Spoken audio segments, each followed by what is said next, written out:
Hey guys, today we're gonna go and do some work on the Skyline.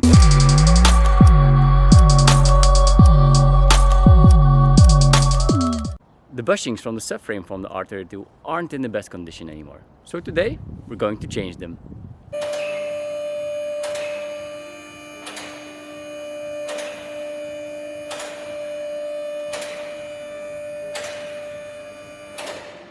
So, removing the subframe to get out its bushings and replace them requires quite some work. So, I want to try to show you, mostly step by step, how you can do it. How you can remove the subframe and then how you replace the bushings. And, as you will see, removing the bushings from the subframe is actually the hardest part. So, I will show you how we managed to get them out. So, to let the subframe come out, one of the first things you want to do is removing the exhaust system. Now, in my case, half of it is already removed since the engine was already out. So that makes it even more easy. But other than that, getting the exhaust system out isn't that hard. Just removing a few bolts, and also very important, don't forget that temperature sensor in the middle to get that out too. So the exhaust system is removed. This is it. So it's a Kakimoto exhaust. Maybe it could be the perfect time to take it home with me and do some cleaning. I don't know yet. I will see if I have time and if I want to. But I need to. So I should do it. So back to the car. So now that the exhaust system is removed, we can continue our work to lower the subframe. So now what we will do is on both sides remove these bolts, this one and this one. Then also here for the tension rod, the tension bar, we will remove this. This is the next step. So before you remove these two bolts, you will start with this one here. This would make it way easier for when you afterwards want to lose these other two ones right there. So this is what you want to do at both sides. So now that we removed this tension rod, we can continue and remove this one right there. So to remove that, there's a bolt behind there that you need to loosen up. So of course you need to do this on both sides. For replacing the bushings and the rubbers, I chose the brand Super Pro. It's a really well-known brand and they are known for their good quality, and also they last way longer than the original ones. Together with the rubbers from the tension rods, these ones here are also included in the kit that I ordered. So these are the ones that we are going to change today. Then the small ones I just showed you, and also there behind there are a few ones that needs to be replaced. And the ones that you can find here also will be replaced today. I'm thinking of whether or not to keep the steering in the back side of the car. What do you guys think? What would you suggest me? Let me know in the comments down below if you think I should keep the steering in the back or if I should remove it. Of course it would be perfect timing now to remove it, since that we will lower the subframe, but also now that the engine is out, all the wiring for that part can go. So if I want to do it, I need to do it now. So next step, what we will do is release these connections right there, and also loosen the drive shafts both sides, because the drive shaft needs to be disconnected for the next steps. First we remove the main prop shaft right there.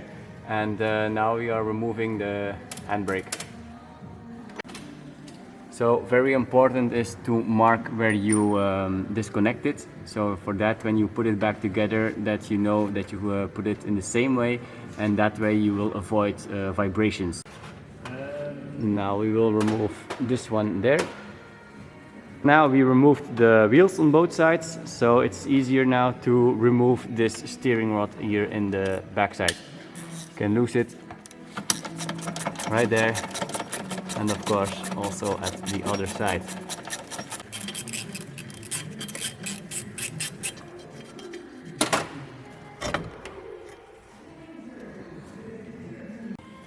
Now after removing the steering rack, or let's say loosening, we just removed the bolts that are there for the bushings at the subframe which connect with their differential. So also these bushings will be replaced today.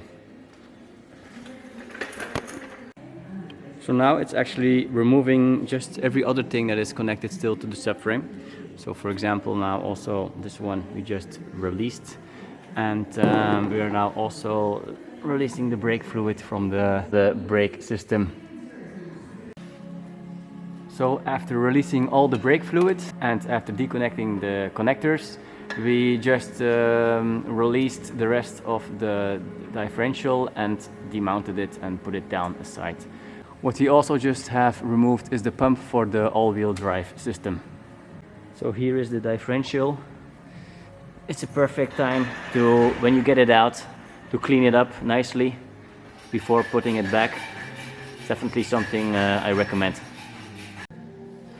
And here is the pump for your all-wheel drive system. For those of you who have never seen it, this is how the system looks like. Now, the main reason for demounting everything, taking out the subframe, doing all this big work here personally is actually for this one here that is leaking. So thank you to Leak and giving all that work. So now that everything is demounted and ready, we can take out the subframe. So now that the subframe has come down, we can take a better look of what has to be done. As you can see, this one is quite decent, but at the other side it's leaking and you can see the oil laying with it. So now the fun work will start.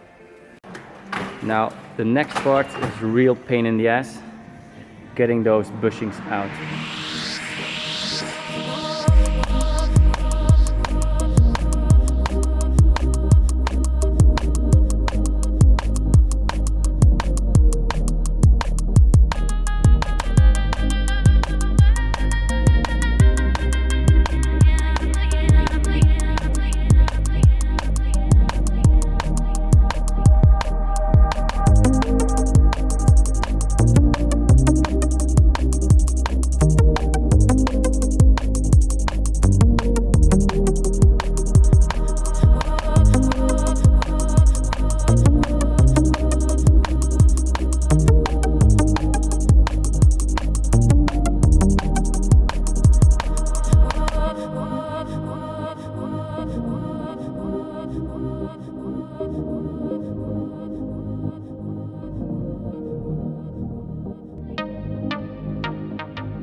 So guys, the rubbers and the bushings from the subframe are now replaced. So all that you need to do now is just mount everything back the other way around. You got it out.